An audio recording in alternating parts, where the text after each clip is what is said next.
ভুতুরে ভোটারের সন্ধান দুর্গাপুরে। মৃত দম্পতির ভোটারের নাম সংশোধিত ভোটার তালিকায় নাম বাদ করার নির্দিষ্ট ফর্মে আবেদন করার পরেও বাদ হয়নি নাম।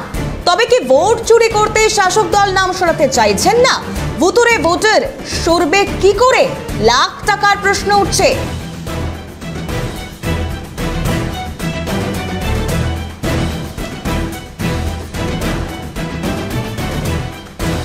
এই মুহূর্তে যে খবরের দিকে নজর রাখবার চেষ্টা করেছি, ভুতুরে ভোটার সংশোধন করতে দেওয়া হয়েছিল, কিন্তু তারপরেও মৃত ব্যক্তির নাম জলজল করছে ভোটার তালিকায়। এবার ভুতুরে ভোটারের সন্ধান দুর্গাপুরে। মৃত দম্পতির ভোটারের নাম সংশোধিত হয়ে আসা ভোটার তালিকাতেও নাম বাদ করার জন্য নির্দিষ্টভাবে আবেদন করা হলেও নামটি ঠিক রয়ে গিয়েছে। কি অভিযোগ শুনব। এই বছর পাঁচে হবে শ্বশুর মারা গেছে, শাশুড়ি 3 বছর হবে মারা গেছে। ভোট দিতে আসছে, তারপর হ্যাঁ মৃত্যু হয়ে তো ভোট দিতে আসছে হবে। সংশোধিত তালিকায় নাম আছে? নাম আছে। হাজবেন্ড বলেছেন হ্যাঁ নাম তুলে দেওয়ার জন্য। হ্যাঁ, তারপরেও নাম। রাজেশ আমাদের প্রতিনিধি রয়েছেন টেলিফোন লাইনে। রাজেশ, কি পরিস্থিতি? কারণ এই ভুতুরে ভোটারের সন্ধানও মিলছে, সেক্ষেত্রে ভোট কার দিকে যাবে, আদৌ ভোট চুরি করতে চাইছে কিনা, যে একাধিক অভিযোগ বা প্রশ্নগুলো সামনে আসছে একের পর এক।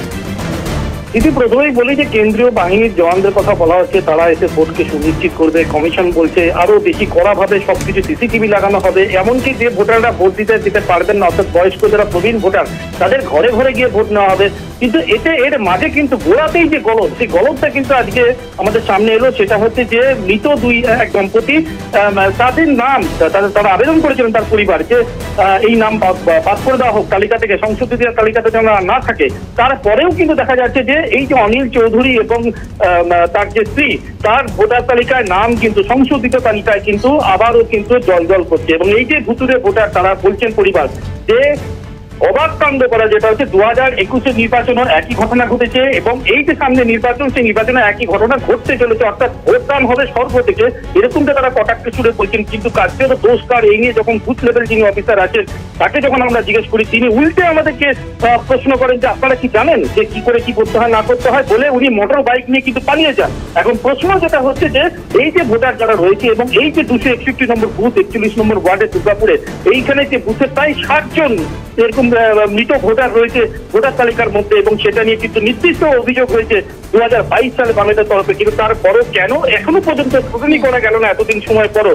এবং আগামী সময়টা কিন্তু আর নেই দিদি, কারণ হচ্ছে যে সামনে নির্বাচন, এখন এই মুহূর্তে তো কোনো কিছু করা যাবে না। তাহলে এদের অবস্থান কি হবে, এদের ক্ষেত্রে কি হবে? রাজেশ, বোঝা যাচ্ছে সেক্ষেত্রে ভুতুরে ভোটারের প্রভাব কতটা কার হয়ে রায় দেবে, সেটাই এখন বড় প্রশ্ন। রাজেশ, আপাতত ধন্যবাদ। বুথ লেভেল অফিসার তিনি ঠিক কি বলছেন শোনাবো। একজন মৃত ভোটারের নাম তালিকায় থেকে যায় বারবার করে। অ্যাপ্লিকেশন ভোটারের নাম কোথা থেকে দেখেছে? আমরা দেখে এলাম কোথা থেকে? ভোটার তালিকা থেকে, সংশোধনের তালিকা থেকে। ঠিক আছে, তো এটা কি থাকা যায়? বলুন না, এটা থাকা যায়? থাকা যায় সেটা আমি ইলেকশন অফিসে জিজ্ঞাসা করি।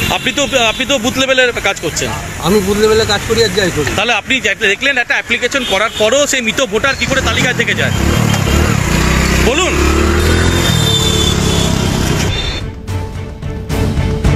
অর্থাৎ যে ছবি সামনে আসছে তাতে রাজনৈতিক তরজা শুরু হবে, সেটাই খুব স্বাভাবিক, কারণ ভোট ব্যাংকই এই মুহূর্তে বিভিন্ন রাজনৈতিক দলের প্রথম লক্ষ্য।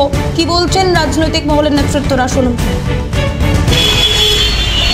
যেখানে 61 জন ভুয়ো ভোটারের তালিকা সহ দুর্গাপুর নগর নিগম এলাকায় প্রায় 13,000 এরকম ভুয়ো ভোটার আছে, যার তালিকা আমাদের রাজ্যের বিরোধী দলনেতা শুভেন্দু অধিকারীর মাধ্যমে এবং আমাদের দলের অন্যতম গুরুত্বপূর্ণ নেতা শিশির বাজোইয়া, এই দুজনের মাধ্যমে আমরা ইলেকশন কমিশনে সমস্ত তথ্য লিপিবদ্ধ করে পৌঁছানো হয়েছে।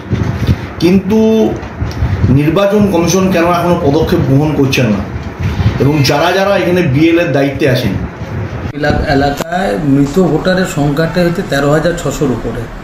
এটা আমি বলছি 2022 সালে আমরা যে যখন তালিকাটা করেছিলাম সেই তালিকা, এ সংখ্যা বাড়ছে, প্রতিদিন বাড়ছে। এই ধরনের যদি কোনো লিখিত দেয় তাহলে তো তার নামটা বাদ যাওয়া উচিত এবং বাদ যাবে। আমি জানি না তারা সত্যি বলছে না মিথ্যা বলছে, এটা আমি বলতে পারবো।